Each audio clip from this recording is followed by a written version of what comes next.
focus in on your call to action. Post at the right time. Focus on shareable content.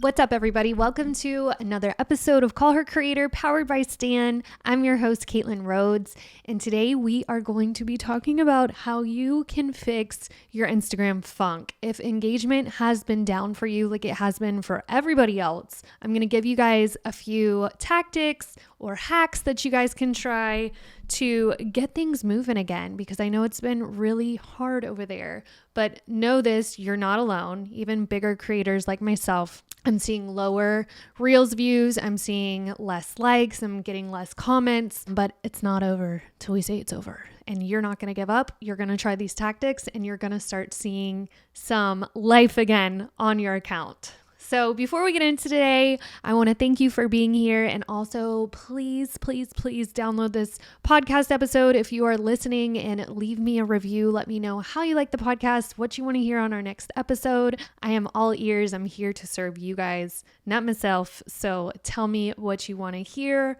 and we'll talk about it. So when it comes to Instagram engagement, a lot of people forget that to get engagement, you have to give engagement. And so when I have a client or I'm doing a one-on-one session with somebody and they're just like, I'm posting consistently, I have good content, but crickets. The first thing I'll ask them is, well, how much time are you spending on the app? How much time are you commenting on other people's content? Are you replying to people's stories? Are you showing up online? Are you looking on the explore page? The thing with Instagram and its algorithm is that you cannot just post and ghost. If you're not there to engage back, if you're not there to be social, then you're not going to get good results from Instagram. So hopefully today I can kind of go through some tips and tricks with you guys that you can use to elevate that engagement again. Now, before we get started, I usually start off with some updates over on social media. I haven't really seen too many updates this week, but what I did see is that Meta is apparently, let me pull up my notes again. I believe I've read something where they're making profiles for teens. Let me see what it said again. Meta to introduce teen accounts to Instagram as governments consider social media age limits. Now, I don't know about you guys, but I kind of like this. I didn't look into what the age limit was. Let's see what it says. Okay. Meta is saying that accounts will apply to new users under 16. Now, this is me not judging, but this is me being real with you. My kids will not have social media until they're 16. I think that our brains are not wired all the way when we're under the age of 16, truly under the age of 21, if we're being honest. And I know how powerful social media can be. I know how it can make me feel about myself. I know how many people you can reach. And I also know that what you post on social will stay on social. The internet is forever. So I think that it's a great idea to have a teen account if you're going to let your teens get online, but it's looking like there's going to be some restrictions in place for new users that are under the age of 16. So we need that. Now, again, I don't think that I would let my children on Instagram before the age of 16, but you got to do what's best for you. There are a lot of very cute younger creators that I've seen online, so I can't knock it. I think her name's Charlotte Tucker, something like that. Okay, yes, her name's Charlotte Tucker. She's got 1.9 million followers. She's super cute. She's young. I don't know exactly how old she is, but she has used social media as a very powerful tool for herself to land roles on like Cobra Kai, Found, which is a TV show on NBC. Like, she's been featured in all of these roles on television. So good for her. So, there is a place and time for kids to use social. But again, this is just my opinion. You do whatever suits you best. You're their parent and parents know best. But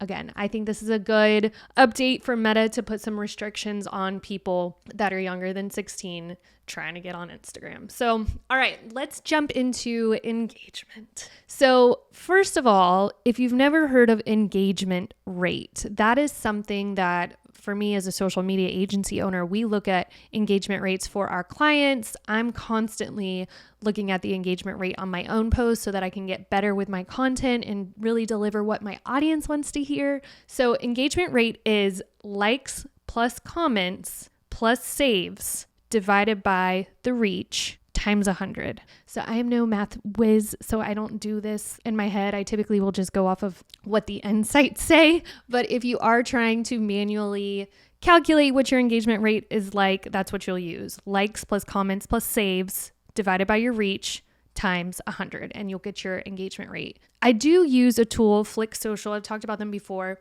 What they'll do is they have a really good reporting part to their platform. So I'll get emails on a weekly basis that kind of tells me what my top performer was that week, and it'll give me my engagement rate. So again, I'm not over there calculating it, but it is something that you want to look at, because if you have a really low engagement rate, then you're obviously not making content that your audience is feeling or vibing with. So it is something to pay attention to, because it will kind of tell you if you need to change up your strategy or refine maybe some things that you're doing with your content. Today, we're not so much focusing on that engagement rate, but we're more so focusing on little things you can do to increase that engagement rate. So the first tactic I have for you guys, which I talk about a lot, has to do with Instagram stories. And this one's a good one. Okay, so here's a really cool trick to increase your engagement on stories. So what you're going to do is you're going to start with posting a story, and you're going to add the poll sticker first. And with that poll sticker, you're going to ask just a simple question to your audience, something that they can easily answer.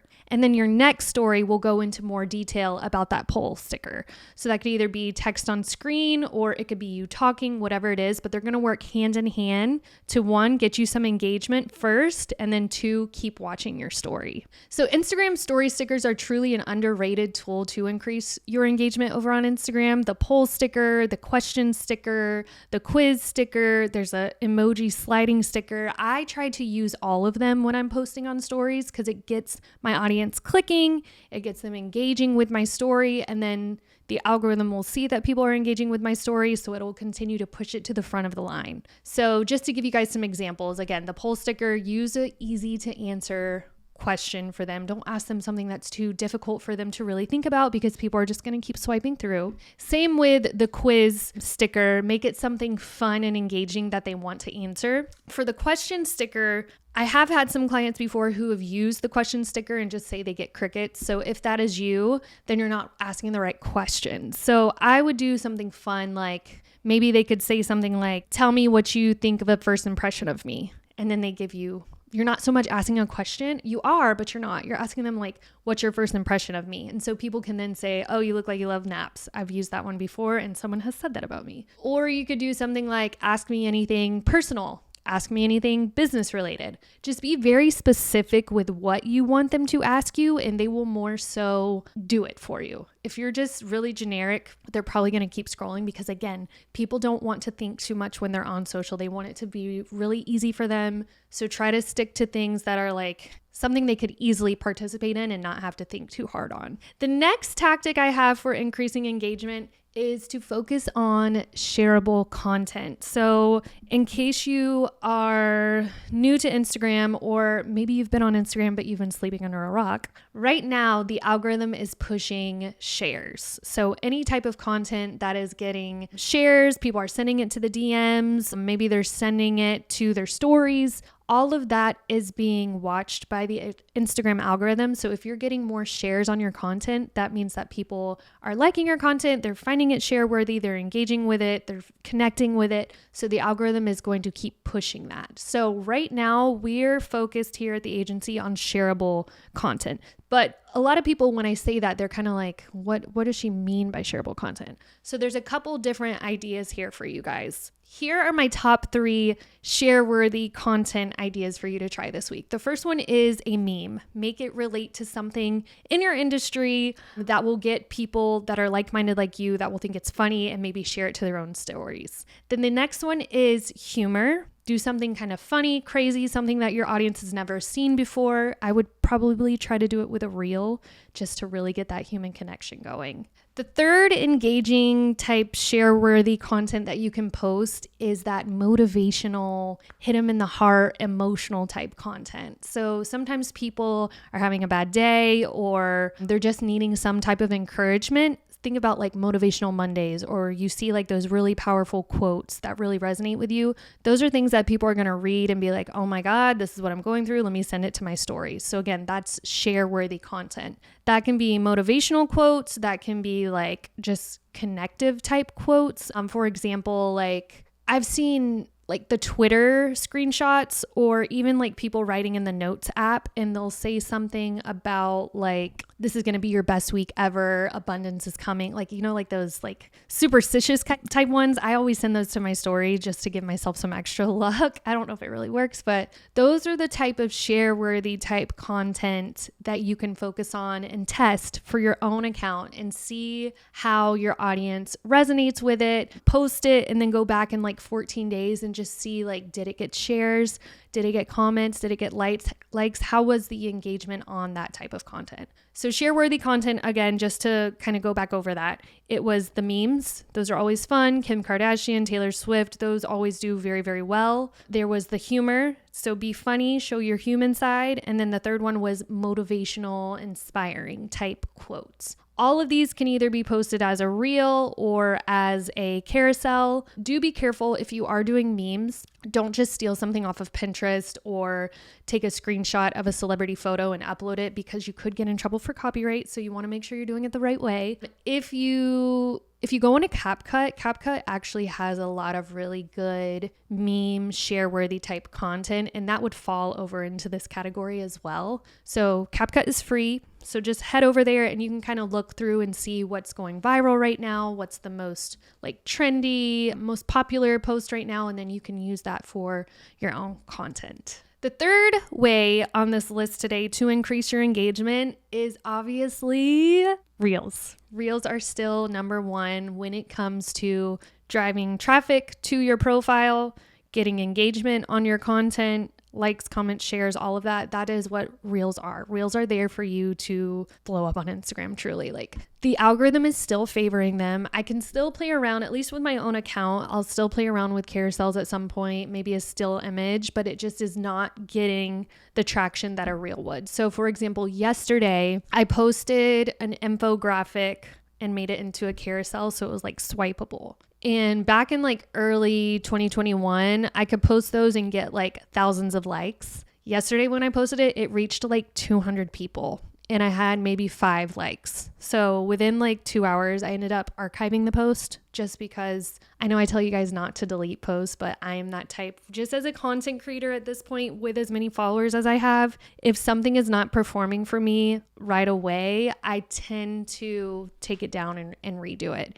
And I'm glad that I redid it, because I did end up removing it and posting a reel instead. And like within the first 2 minutes, I had reached 200 people. So it's like, post a carousel and only reach this amount of people, or post a reel and reach the same amount of people. Again, it's going to be different for different accounts. So for example, Lucas O'Keefe is a creator friend of mine. He really focuses in on carousels, and his carousels perform very good. But for me, I focus on reels. My reels do way better than carousels or still images do. So again, I think it's the type of content you post. We're still both in the social media marketing space, but he kind of grew his big following from carousels, and my account started blowing up and growing when I started posting reels. So I think it also could be like an audience thing too. Like, how does your audience learn? What do they prefer? That's where you're going to get the most engagement. So if you're new to this, test it out. Start playing around with like 50-50, 50% carousels, 50% reels, see what works the best. If you're not new to Instagram and you've been doing this for a while and you're still just haven't got much traction on your page,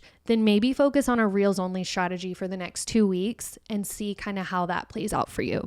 If you don't know what you should be posting when it comes to reels, I do have a reels challenge in my Stan store. It's 60 days of reels. It uses hooks that I've used on my own account that have garnered me millions of views. And there's also like how-tos, editing features in there. Basically, it's like a guide for you to utilize reels the correct way, and some ideas for you to record reels for the next 60 days. So definitely check that out. I will link it in the show notes for you guys too for today. The next engagement tactic is creating shareable graphics. Now that plays into the carousel. So I know I just told you guys carousels don't perform as good for me as they do for others, but I do still think they're like a really great format for Instagram. Now, the thing with carousels and the reason they perform so well is because you have to think about if you've got like information, maybe it's like an informational carousel where you're teaching someone something. You have to think they're going to be like scrolling through, reading it. It's going to take them a while. They're going to go slide by slide, and they're spending more time on that carousel. Now, Instagram is watching that time that people are spending on your posts. And if they're spending a lot of time on that post, the algorithm is going to keep pushing it out to more and more people to see how it performs. So that's the thing about carousels. That's why they work. If people are ever like, well, why does a carousel work over a static image? A static image, they can read and keep scrolling. A carousel, they kind of have to scroll through the carousel to get all the information, and then they can continue going through it. Some carousel ideas for you guys obviously is like teaching them something, like maybe it's how to grow 10K followers guide, and then they scroll through and read how to grow 10,000 followers. Or maybe you do something like a roundup. So maybe you do like top 10 podcasts I'm listening to right now, or top 10 books I'm reading this quarter, or top 5 tools I'm using in my business. All of those are very informational. They're also share worthy too, because in fact, me and Lo were kind of brainstorming the other day, like what type of content we could post to promote the podcast. And I saw a really good carousel where this girl had kind of said something like, top podcasts that are making me that girl this fall. And I was like, oh, what is this? So I ended up scrolling through and looking at all of the podcasts that she recommended. But I know I spent a lot of time on that carousel, and now I'm getting more carousels in my newsfeed now that I think about it. But those are just some little ideas for you to test out on your own if you don't know how to utilize carousels the right way. The next tactic for increasing your engagement on Instagram is to focus in on your call to action. What are you actually telling your followers and your audience to do? Are you telling them to do anything? Are you just posting and hoping that they'll comment? This is where you have to be very specific with your audience and tell them like, hey, if you resonate with this post, leave me a heart emoji. Hey, if you like what you're reading, share it to your stories for other people to land on. I don't know. You just have to be very specific with what you want your audience to do next.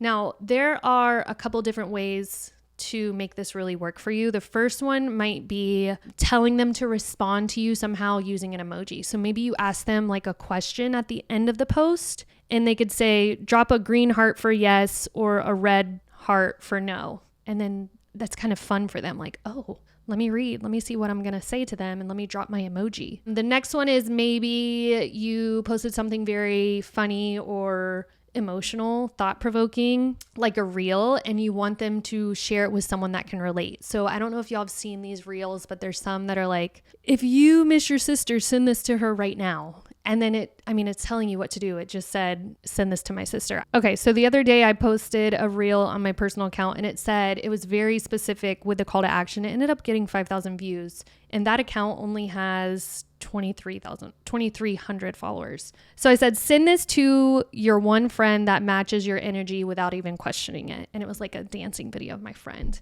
So that one ended up getting pretty good traction. Let me just look up. Oh, I can't see because I'm not logged in as myself. But if I can remember correctly, I looked at the insights on that like a couple days later, and it had a lot of shares. And I think it's because I was very specific with telling my audience like, hey, share this with your friend that fill in the blank. So you can do that with stuff that's like relatable to you, makes sense for your business. You can either put your head in to the minds of your audience or to the mind of people that are in your industry. So kind of decide, who do I want to attract here? Do I want to attract other industry experts? Are they going to relate to this? Or do I want to attract my target audience? Are they going to relate to this? So that kind of tells you who you are talking to and who they can send the post to, if that makes sense. The next tactic I have for you guys for increasing your engagement is to post at the right time. Now, I know that some people will fight me on this and tell me that it doesn't really matter when you post, but I truly believe that it matters when I post. I will test it out just to see how things perform.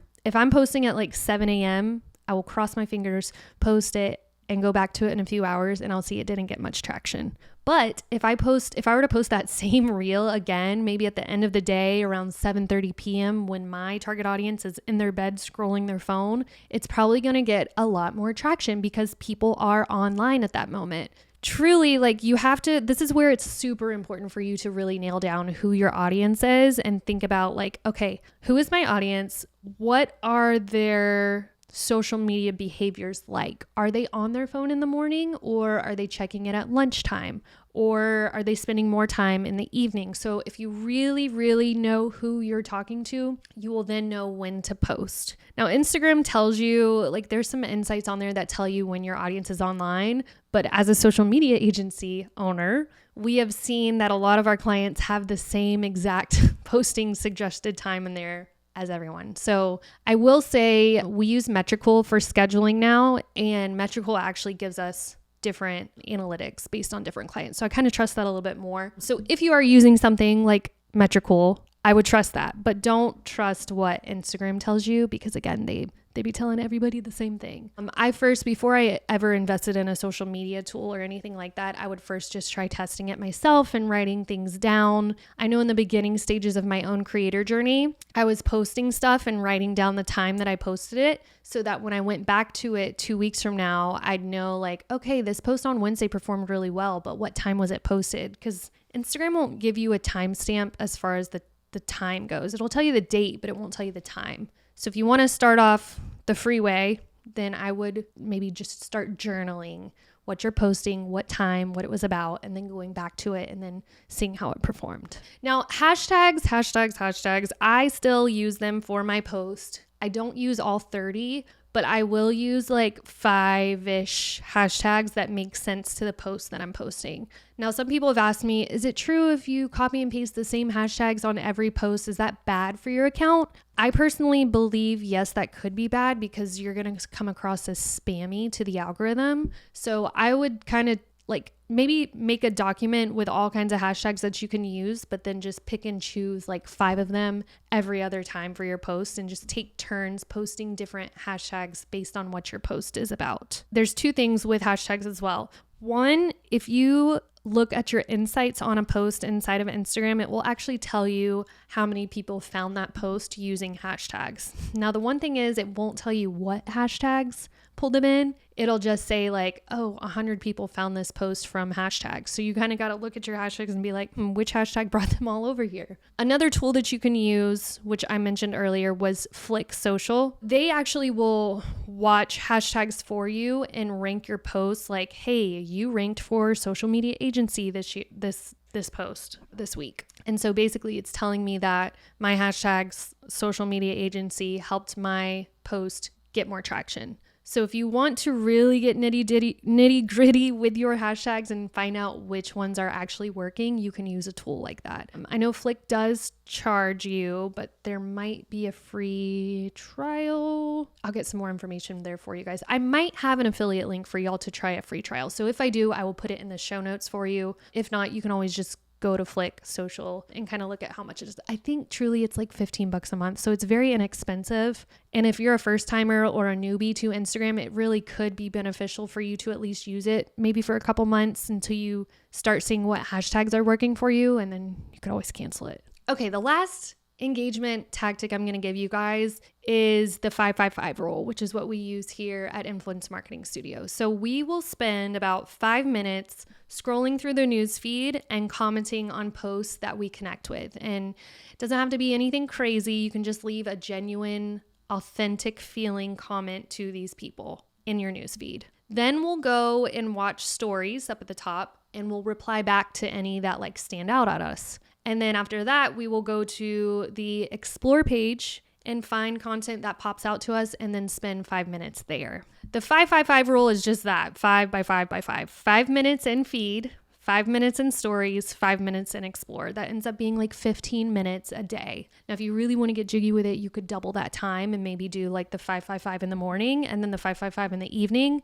But I have tested this, and we see an increase in engagement when we follow this strategy. I will say, for my Call Her Creator account, it's very hard to balance the Caitlin Rhodes and Call Her Creator. So I ended up pulling in one of my employees to help me kind of manage it over there. So she's helping me post over there, but she also helps me do engagement over there. And once we started implementing a true engagement strategy, I have seen our followers are slowly going up. Now that could be because there's really amazing people like you guys listening to my podcast and then following me over there. But I do think that the engagement that we're doing over there is actually helping. And I'm seeing a lot of very authentic and fun conversations pop up in the DMs because of our engagement strategy. So that is what I will leave you guys with as far as boosting your engagement. Now, some things I want to talk about with you guys. One, I said this in last episode, but engagement is a little bit down for everyone right now. And I do foresee that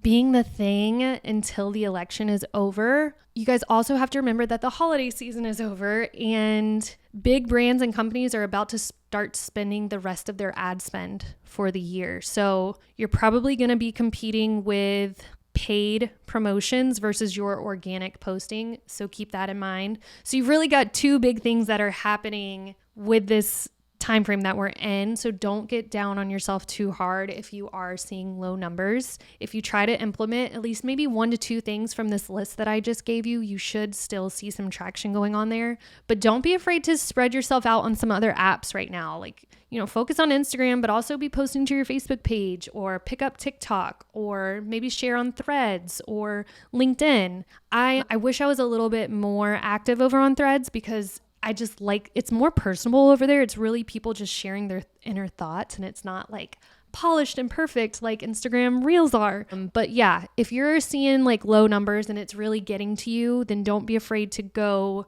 pick another channel and start amplifying your voice over there as well. If you liked today's episode, please download the podcast, Call Her Creator, and leave me a review. I am going to get back to shouting you guys out during each episode. I like to highlight a specific review or a testimonial. So I'd love to see new testimonials coming in. And if you liked this episode, let me know too. Send me a DM. I'm on Instagram, the Caitlin Rhodes, or you can DM me on Call Her Creator. That's all for now. Thank you so much. See y'all next week.